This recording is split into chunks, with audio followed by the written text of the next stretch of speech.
The talks I'll be doing will be based on something called migration in the Mither tongue, and it's essentially looking at the people that's moved into Orkney, what they think of the dialect, who they experience it, and also who they're just integrated with the local community. So I have covered over the last year or so a few interviews, and I'm just bringing all that together and coming to some conclusions about who folks see the dialect.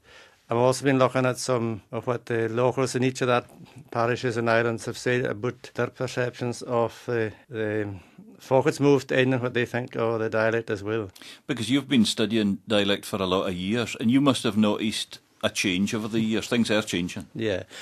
Well, dialect and language changes over the years, and what I've seen for my own research over, I suppose, 4 or 5, even 6 years now, is that there's still a strong interest in dialect, but the way folk uses it, the words they use as well, changes because as things move on, some of that words are no longer needed to be used because they represent old-fashioned things that's no longer current.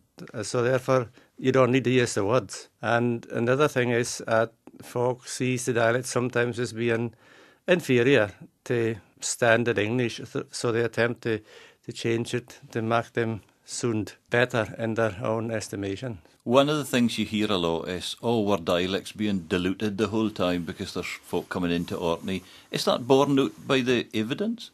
Well, I'll be saying more about that at the talks, but very briefly, the fact is that only 50% or surveyed 100 people, 50% said the incomers was the main reason for dialect change. Another 50% cited things like the media or just attitudes towards dialect. So it is misleading to say that it's just the folk that's moved into Orkney that's actually affected the dialect. There are a lot of other things or other factors that affects the way folk think about speaking their dialect as well.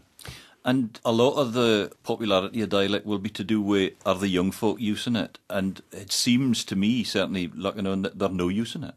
Well, some young folk, certainly maybe in the 14, 15 or 16 year age groups, tend not to use it very much. What I have found out though, because I've interviewed a number of younger folk, certainly between 16 and 25, and what I have found out is they certainly use dialect words and have that accent and intonation that sounds like they are speaking Orcadian.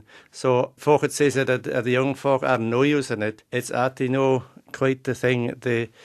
Some of them are, but some of them, if they have a lot of friends out with Orkney, they tend to follow the way their friends speak rather than the way their family speak.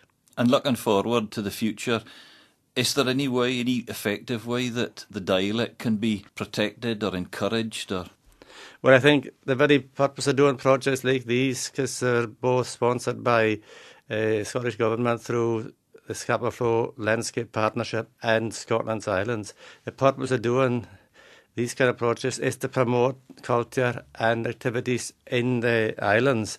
What I'm trying to do is bring dialect to folks' notice through these kind of surveys and this kind of research. But one of the other things that folk have said to me is, why not have more dialect being taught in schools and have the young ones being made aware of our local dialect, which is as important as some of the archaeology and the history is already taught in the schools and in fact in the college.